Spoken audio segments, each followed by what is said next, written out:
আসসালামু আলাইকুম প্রিয় কারিগরি শাখার পরীক্ষার্থী, তোমরা যারা 2024 সালে পরীক্ষা দিচ্ছ, তো তোমাদের সামনে পরীক্ষা রয়েছে তোমরা ট্রেডের একটা সাবজেক্ট। যারা অ্যাপারেল ম্যানুফ্যাকচারিং বেসিক্স ট্রেডটি নিয়েছ, তোমাদের ট্রেডের একটি নমুনা প্রশ্ন আজকে তোমাদের জন্য সাজেস্ট করা হচ্ছে। তো প্রিয় শিক্ষার্থী, গত কয়েকদিন ধরে তোমরা আমাকে বলে আসতেছ যে নমুনা প্রশ্নটি অ্যাপারেলের একটু দিয়ে দেন। তো তোমাদের নমুনা প্রশ্ন অবশেষে দেওয়া হচ্ছে। প্রিয় শিক্ষার্থী, নমুনা প্রশ্নটি তোমরা ভালো করে পড়বে এবং খাতায় লিখবে, তাহলে তোমরা এখান থেকে ম্যাক্সিমাম নাম্বার পেয়ে যাবে। তো চলো দেখি নমুনা প্রশ্নটা কী রয়েছে। নমুনা প্রশ্ন তোমাদের যেটা থাকে হলে বিষয় কোড 8123, বিষয় কোডটা ভালো করে দেখে নেবে। সময় থাকে 3 ঘন্টা, পূর্ণ মান হলো 60। প্রিয় শিক্ষার্থী, ক নম্বর প্রশ্নে তোমাকে একটি করে প্রশ্ন 20টি প্রশ্ন অ্যান্সার করো, প্রত্যেকটি প্রশ্নের মান হলো 1, 20টি নাম্বার এখান থেকে পেয়ে যাবে। আর প্রশ্নগুলো আগে কী দেখে নাও। গ্রেইন লাইন কাকে বলে, প্যাটার্ন বলতে কী বোঝো, প্যাটার্ন কত প্রকার, স্যাম্পল প্যাটার্ন কাকে বলে, প্যাটার্ন তৈরি 5টি যন্ত্রপাতির নাম লেখো, টেইলারিং মাপের ফিতার দৈর্ঘ্য কত ইঞ্চি, 4 গিরা কত ইঞ্চি, 1 মিটার কত ইঞ্চি। প্রিয় শিক্ষার্থী, যে প্রশ্নগুলো পরীক্ষায় বারবার আসে সে প্রশ্নগুলো তোমাকে এখানে নমুনা প্রশ্ন হিসাবে সার্চ করা হচ্ছে।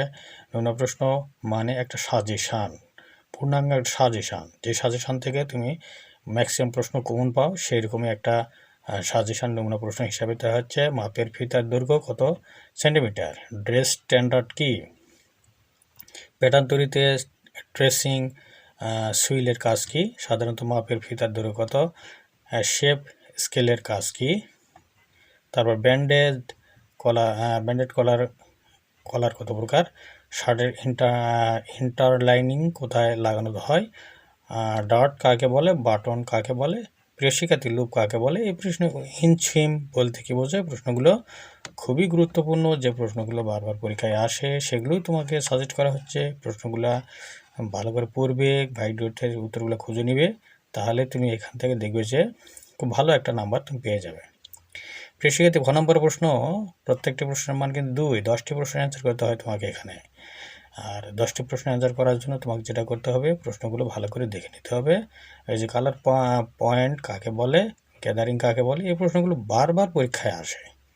তো সে প্রশ্নগুলোই তোমাকে এখানে সাজেস্ট করা হচ্ছে। গ নম্বর প্রশ্নে তোমাকে 5টি প্রশ্নের অ্যান্সার করতে হবে। একটা প্রশ্নের মান হলো 4, 20টি নাম্বার এখান থেকে পেয়ে যাবে যদি প্রশ্নগুলো ভালো করে জানো। তো প্রিয় শিক্ষার্থী, এই যে প্যাটার্ন পেপার ব্যবহারের নিয়ম, তারপর টি শার্টের কম্পোনেন্ট কয়টি ও কী কী, এই প্রশ্নগুলো, এই যে একটা ফ্রকের চিত্র অঙ্কন, তারপরে ফেসিং বলতে কী বোঝো, কাপ কত প্রকার ও কী কী, এই চিত্র সব বর্ণনা করতে হবে।